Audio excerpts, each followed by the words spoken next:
Welcome to Wild Pursuits with Cross Trail Outfitters, where we guide the next generation to Christ through the outdoors. Join us around the campfire as we share stories of faith, courage, and adventure.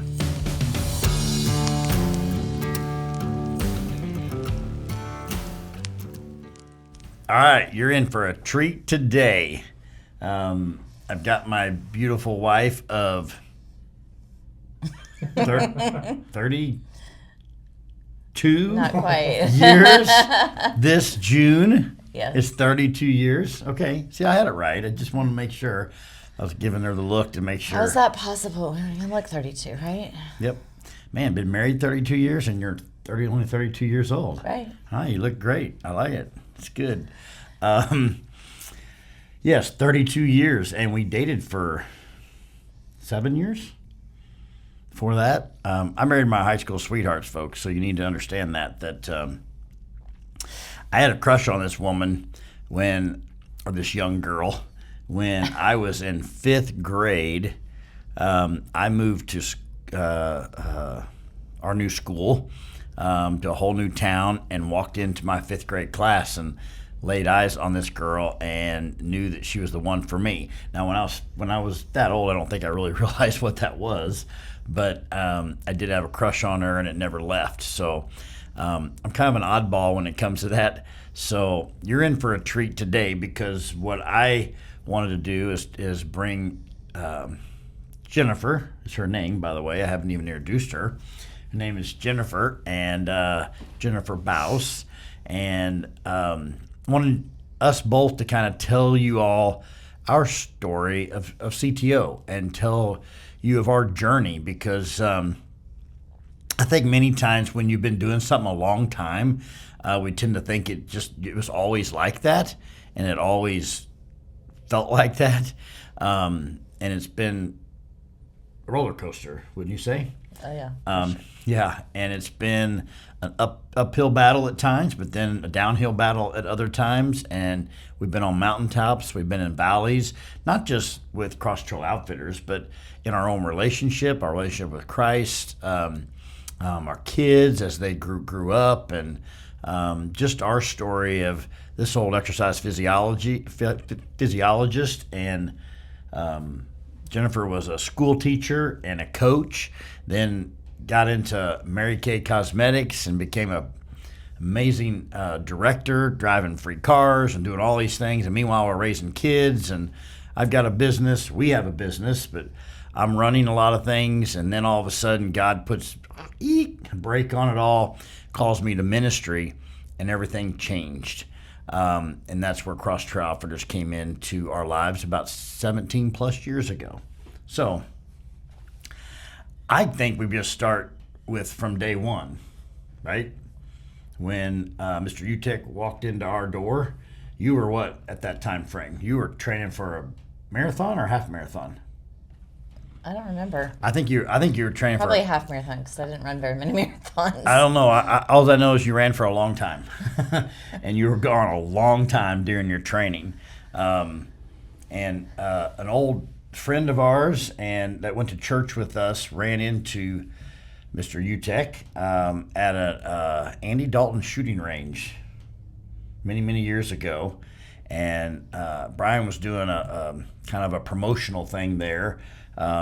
This friend of ours that we went to church met him and gave me his card and said, you guys need to meet, and knew that I was stepping away from my business of being a personal trainer and exercise science and working with athletes and doing all those things, and said, you guys need to meet. And meanwhile, maybe I should just let you talk, because I'm talking too much, aren't I? Yeah. See, y'all say I need to talk more, and then here I am taking over this whole thing. But that's leading up to that. I guess prior to that, you taught for how many years? 4. 4 years? Mm-hmm. So you taught for 4 years and were a volleyball coach for pretty much all 4 years, mm-hmm. right?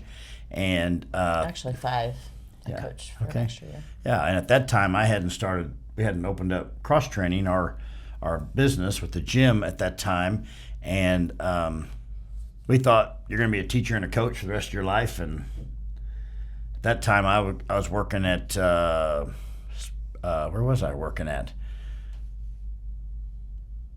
St. John's. And Yeah, then you St. went John's to- Fitness Center, which is now Mercy, I Yeah. guess, and went to the sports medicine clinic from there, and thought, this is what I'm going to do the rest of my life. I'm working with athletes. I've got a great job.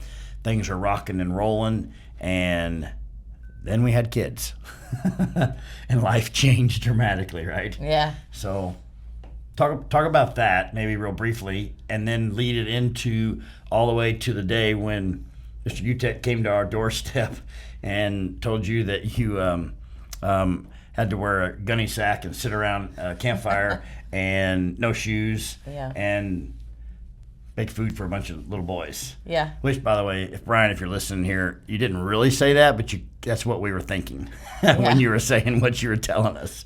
Anyway, go for it. So just a background of me, I didn't really grow up like around the same things Kirk did. As far as my dad hunted and fished some, but I was kind of prissy. And I did go hunting one time. Kirk and I were actually dating in high school, and that's a story for another day. But I did go hunting, and he said, Hold on. Now we have to tell that story just briefly, okay?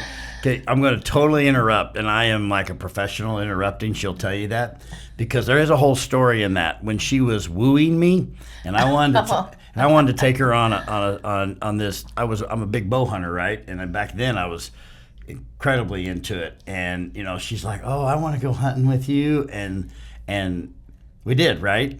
And back then we didn't have these nice redneck blinds and even ground blinds. No, I probably would have liked that. Yeah, we didn't even have ladder stands. Okay, we had literally like 2x4s on a tree, maybe with a little place with more 2x4s in a fork in a tree. Right, and I'm taking my girlfriend out in the woods, and it's freezing cold, and she's never hunted a day in her life. And then, go ahead, honey, tell them what you did as the deer were coming. Tell them what you did. Well, I was telling about the story with my dad, not with you. I know. You just all of a sudden said that's another story for another time, and I just figured we got to tell that story. Well, first of all, I loved candy, and I loved having fun. And Kirk had stopped by the store the night before, and said get some snacks and that kind of stuff. And of course I filled a little brown sack full of snacks, but mostly candy. And you all know that there's certain types of candy that you're supposed to have in the woods, right? I didn't know that. I don't know that, like kind that doesn't make noise. Anyway, all right, go ahead. Yeah, I didn't know that, but I just was kind of getting bored, so I start pulling out my sack of candy and snacks, and he's like looking at me like, what are you doing? Okay, but when she said bored, okay, it was like 25 minutes after daylight, and she's bored, and she's pulling out the candy. Now, all you hunters out there know, what's that just magical time, right? Right after daylight, right when it's starting to get daylight, and it's quiet, and you can hear things, and then right before dark, right? Those are your like magical moments. There's like that magical 30 minutes or an hour as the sun's coming up, and it's when the deer might be moving at more opt to move, and again, about 25 minutes into the hunt, she's bored, and she pulls this out. So sorry, I interrupted again, so now I want to go ahead. I think within a few minutes, Kirk realized there was no use. He kind of gave up, and we started laughing and giggling and eating candy, and the whole hunt was ruined. But I didn't know. How many deer did we see? I don't think any. No, we saw zero. You see that? A big fat zero. And I think I knew then I was in love because at that time I didn't even care. And were we in high school or was that college? No, that was high school. I think that was high school because, I think that was high school. I think it was high school. And, every time I walk by that stand or that place now, actually, the tree's even down. It's laying down. But I every time I walk by there, I look at it and I see the old Because it used to be my most favorite place to hunt. I don't even really hunt in that area of our family farm anymore, hardly at all. And there you can still see the wood blocks, and part of it's all laying in the tree. I thought you were going to say you could still see candy wrappers. Well, that may be true too, but surely we picked that Surely up, we right? did. When we did that. But I can always see that. And of course, I had a lot of amazing moments there personally, and many family members did too. Killed lots of deer there. But our moment and our thing and sharing memories was pretty special at that time, and we didn't even harvest anything. So now back to the story about your dad. Yeah. And where you were going from there that I so rudely So I knew interrupted. Kirk was, he was like a serious hunter, and we weren't together this hunting weekend. And I was with my dad and my grandma, and I was gonna sleep in and just hang out at my grandma's house. And he came in and he was like, "You want to go hunting with me?" And I was like, "No, not really." And he was like, "Well, what if you get something and Kirk doesn't get something?" And in like 2 seconds, I popped out of bed and I'm like, "Okay, I'm going hunting."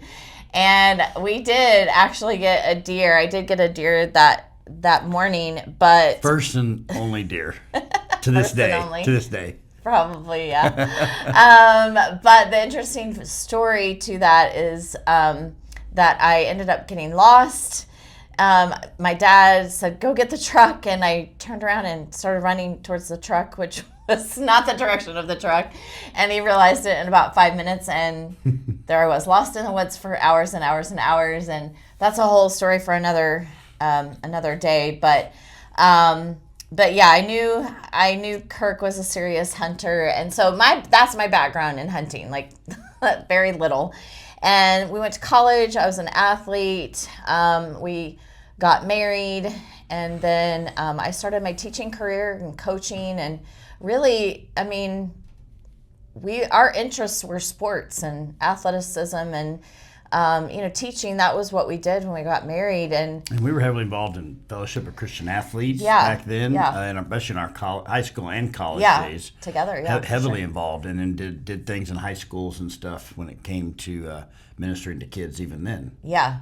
Yeah. Yeah, for sure. And so when we were getting ready to start a family and Kirk was like really wanting me to stay home, I was like kind of scared of that because I was a people person. I was the social butterfly, and I really didn't want to stay at home. I liked having a career and something for myself. And the opportunity came for me to have a side job, a side hustle. And so I did that. We started a family, and I was kind of working from home very part-time. And then I started doing more with that and becoming a director and earning a car.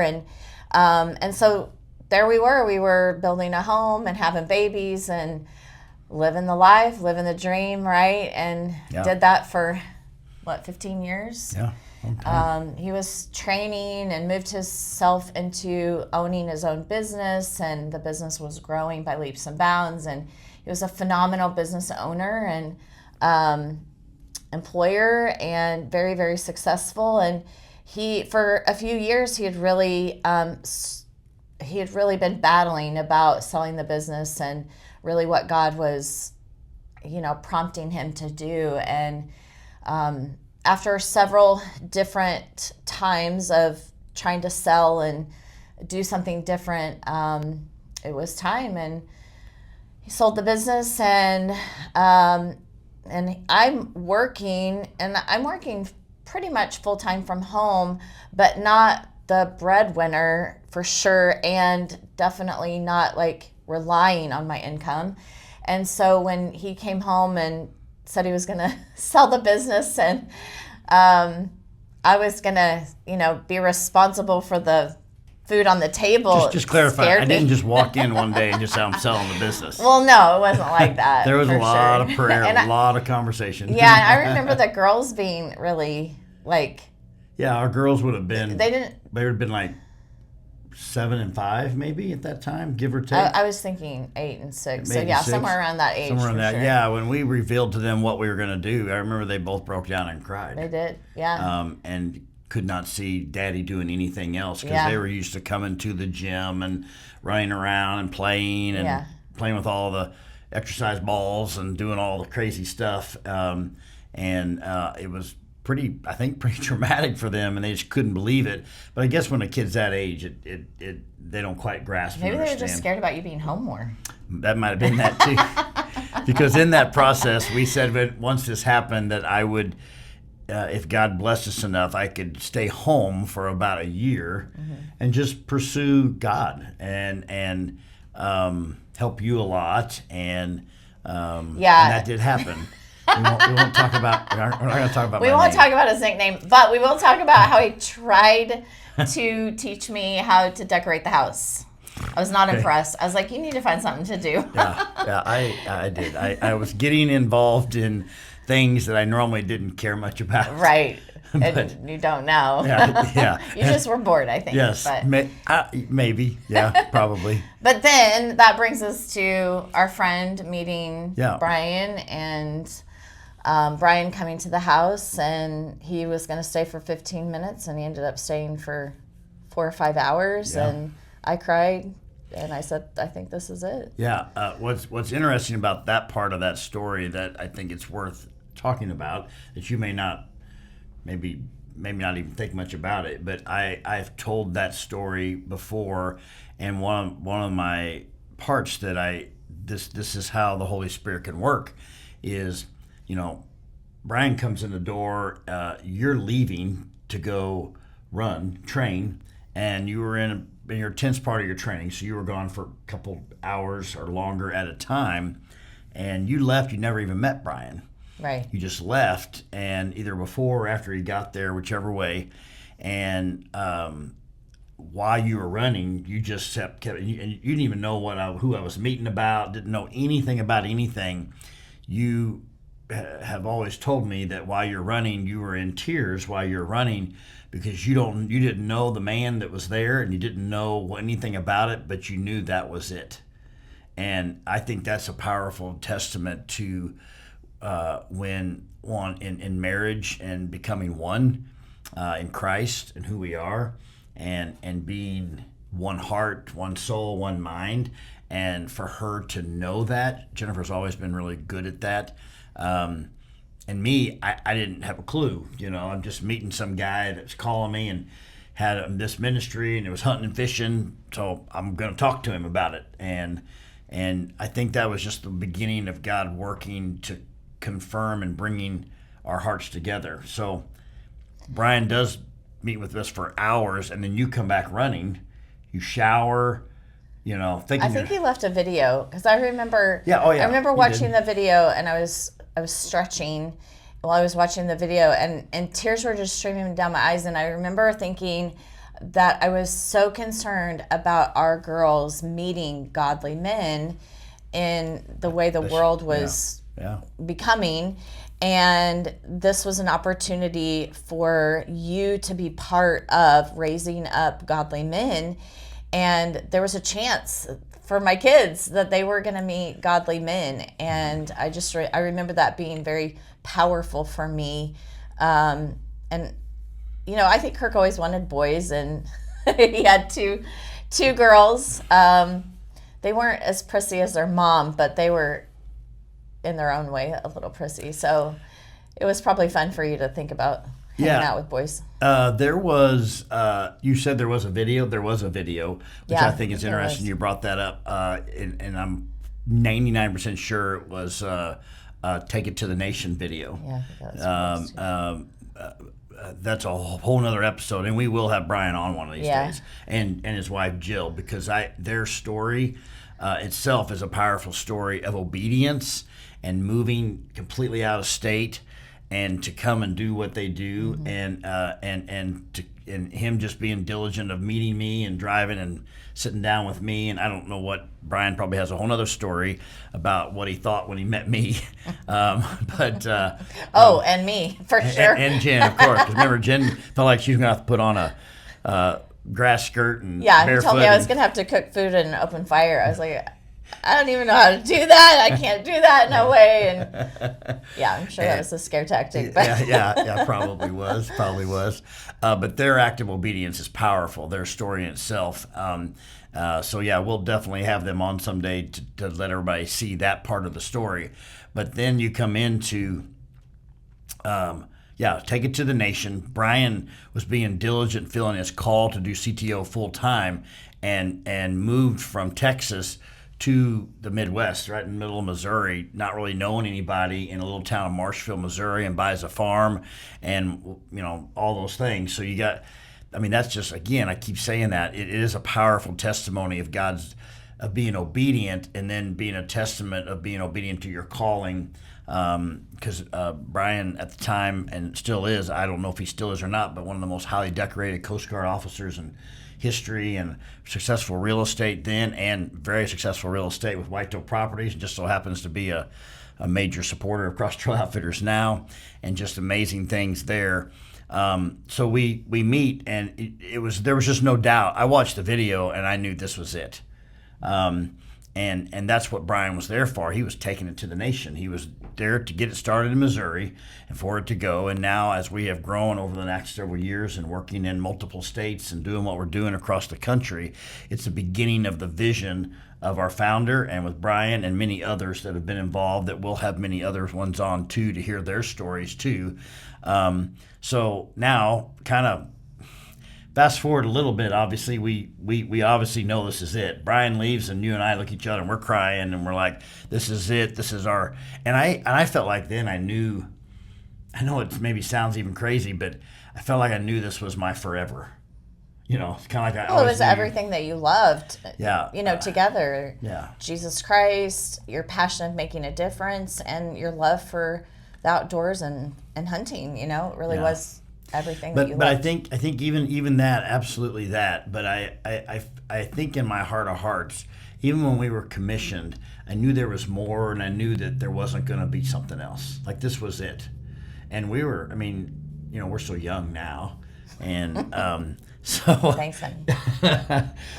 Because that would have been, again, at that time, 17 plus years ago at that time, and just thinking through all of that.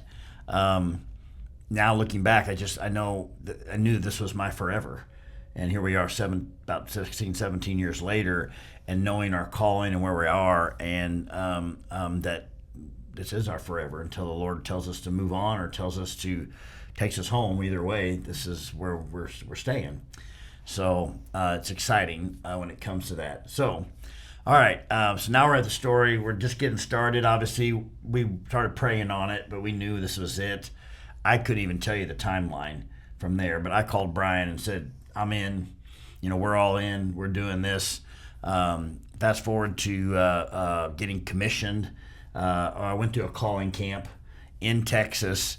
That's a whole nother story in itself. But how God worked in my life through some great men challenging me and pushing me in my faith, and just seeing if this was something that I wanted to do for sure.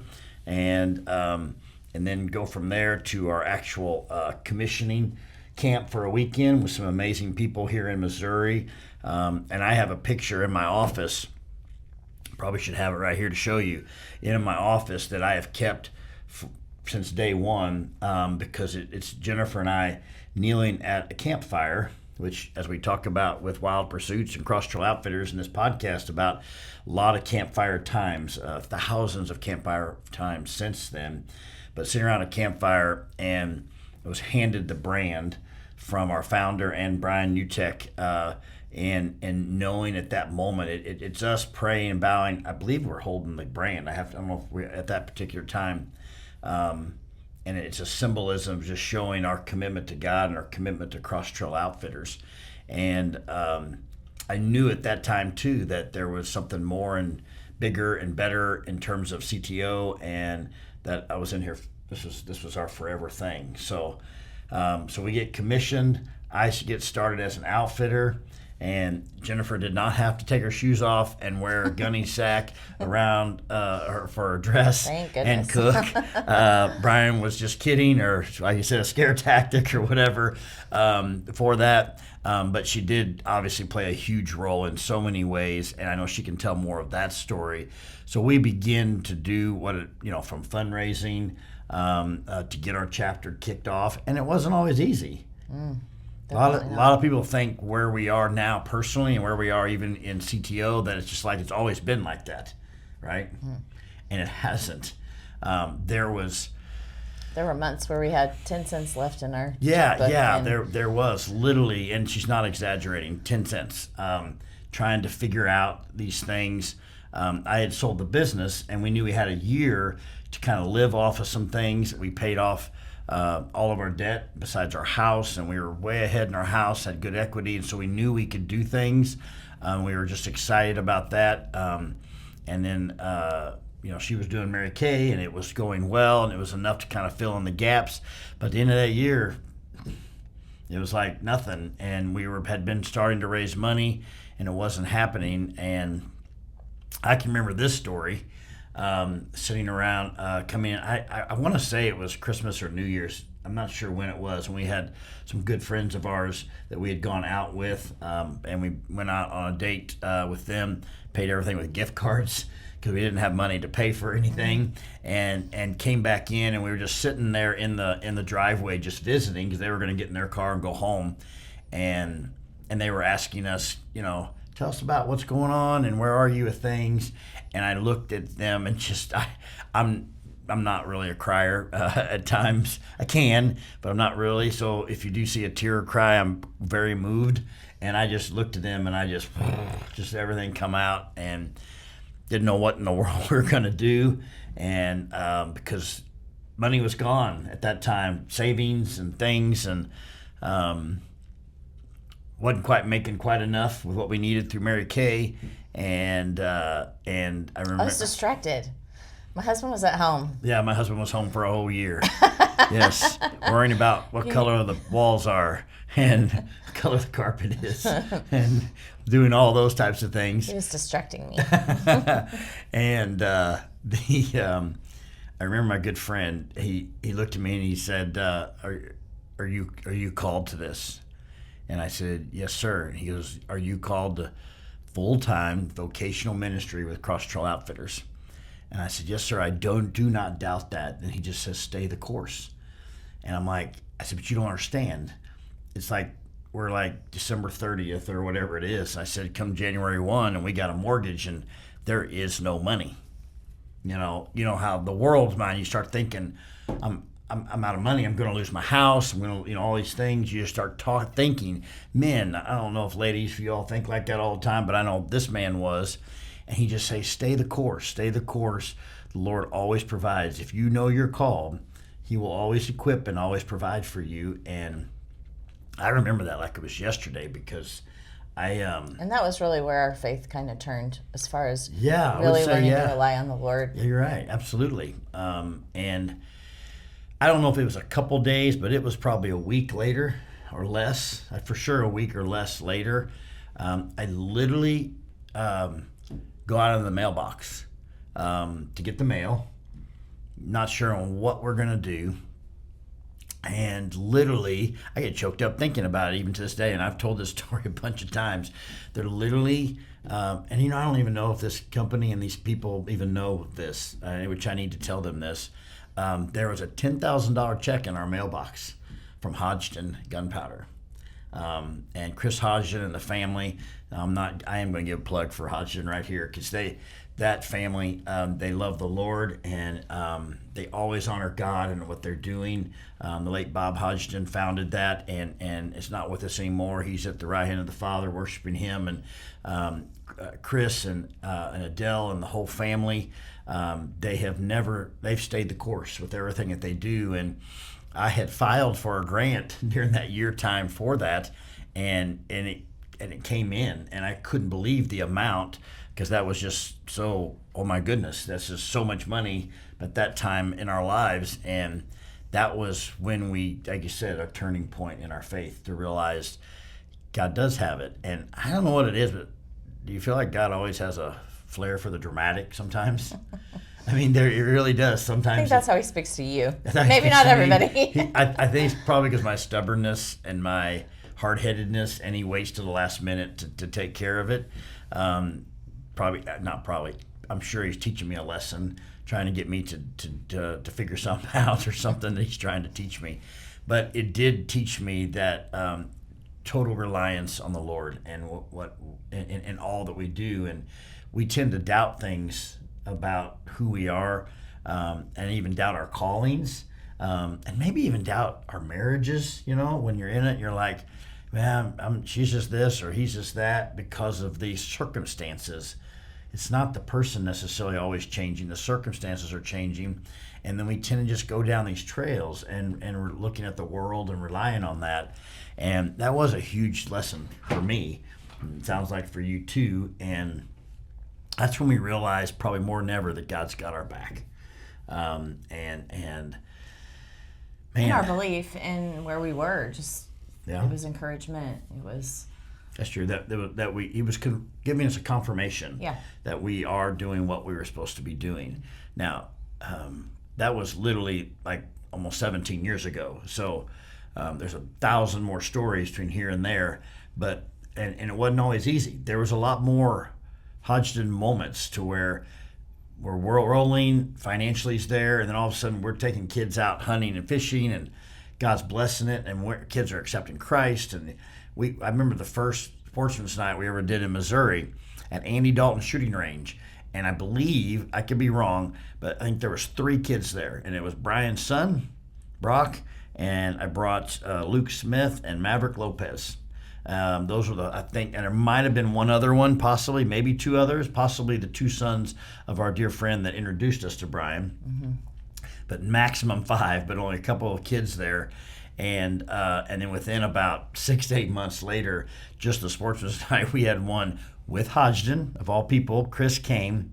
No, I'm sorry, that was another one that we had 200 plus kids and families show up to. I remember we ordered pizza and we didn't have enough. Yeah, that we like every week or every month we ordered pizza and there wasn't enough. Yeah. And we're talking. And every time we'd order more and we there got wouldn't be enough. 20 pizzas. Well, we gotta get 30 next. We get 30, and that wasn't enough. You gotta get 40, and it was just always. You're right. We were always running out of pizza.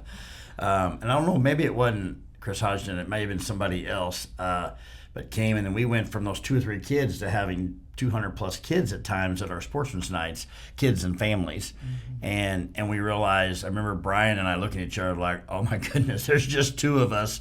We got to back up and refocus. And that's kind of was an opening eye for us in terms of we were going about this backwards. We needed to raise financial support and get more volunteers and get our team together. It wasn't just about a couple of us, and we all realized that and just started working through that and what that looked like. And I think that was a huge learning experience for all of us when it came to that. So I think that's exciting too, to see again God providing. There was many moments, and we started doing banquets, and but meanwhile we're doing our outings and our sportsman's nights and our summer camps, and God is just blessing each year, just the growth, and the team kept growing, the landowners, the volunteers, the kids, the stories, the baptisms, the families, the different churches that we were involved with, and the communities, many other communities and many other churches doing so many things together and watching that growth. It was just a testament of what God does when you're obedient to your calling. So I know we've said a lot here, and as part of our story, do you got anything else you want to kind of tell? I mean, I know we're going to come up with other stories, because there's so many stories of triumph, and of courage. We're talking about how we are about faith and courage and who we are with not just this podcast, but in Cross Trail Outfitters. You guys are going to hear a lot of stories from kids and from other outfitters and other families where they've been resilient to their obedience and being specifically obedient to their callings of what they are called to in CTO. And then there's the stories of young boys and kids' lives to where they harvest their first deer, or they accepted Christ, or and now we just have literally over the years, there's hundreds of volunteers, thousands of kids that have come through CTO Missouri, and thousands of kids that have come all across the nation to other camps and outings. And we just finished up our 20-year anniversary in Cross Trail Outfitters, and we're poising? I was just wondering what that word was. Is that a word? Poising? Positioning? Maybe positioning. Are we doing bloopers in this? Okay, I'm just making sure. But we are poised. There we go. We're poised to be stronger in the future with Cross Trail Outfitters. With things, there's a change of a lot of things that are happening. We're very, very excited about the future and what God's going to do. So, anyway, I'm excited that you came on. I know, man, there's so much more, and I hope there's any ladies out there that need encouragement with their husbands, because we men can kind of be. I was trying to think of a word. I'm not going to say anything. Trying to think of a word. A little difficult at times. If you got a man out there that loves the Lord, but just needs to get involved in something, Cross Trail Outfitters can be right up his alley to where he can grow in the Lord as well, become a guide or a volunteer, provide your land, or to donate, do all kinds of things. Or your kids, you got some young boys out there that want to get plugged in and get involved. There's so many different things, but also any ladies out there, you think, well, man, how do I get involved? You just heard part of Jen's story. She wasn't really a hunter or fisherman. Now, we are going to have an episode because she did just go elk hunting with me in Colorado for the first time in her life with her. And this first time we had elk hunted together. Now, that's about a 6-episode story, probably, of amazing times, but just awesome time that we had with Travis's Trophy Hunts and what they did for us. And we love those guys there, and they partner with us too. They're a great partner with Cross Trail Outfitters. But you're going to hear that someday too. But just if you're not a hunter and you're not a fisherman and you're thinking, man, I can't be involved. Yes, you can. There's so many different ways that you can get plugged in as a volunteer to help, whether you're male, female, grandma, grandpa, aunt and uncle, mom, dad, boy, girl, all the above, that you can get plugged into so many different things. Yes, we are a young man's ministry, ages 7 to 20, but we do a variety of things for families and other activities. So we're excited for you guys to see the stories in the future of how God does what he does, and we're excited for you to come along and sit around the campfire with us. Thank you for listening to Wild Pursuits with Cross Trail Outfitters. CTO is a hunting and fishing club with the mission of guiding the next generation to Christ through the outdoors. If you'd like to support us or are interested in getting involved, visit us on our website at teamcto.org. Links are in the description. Make sure to like and share our podcast. And join us next time around the campfire with Wild Pursuits.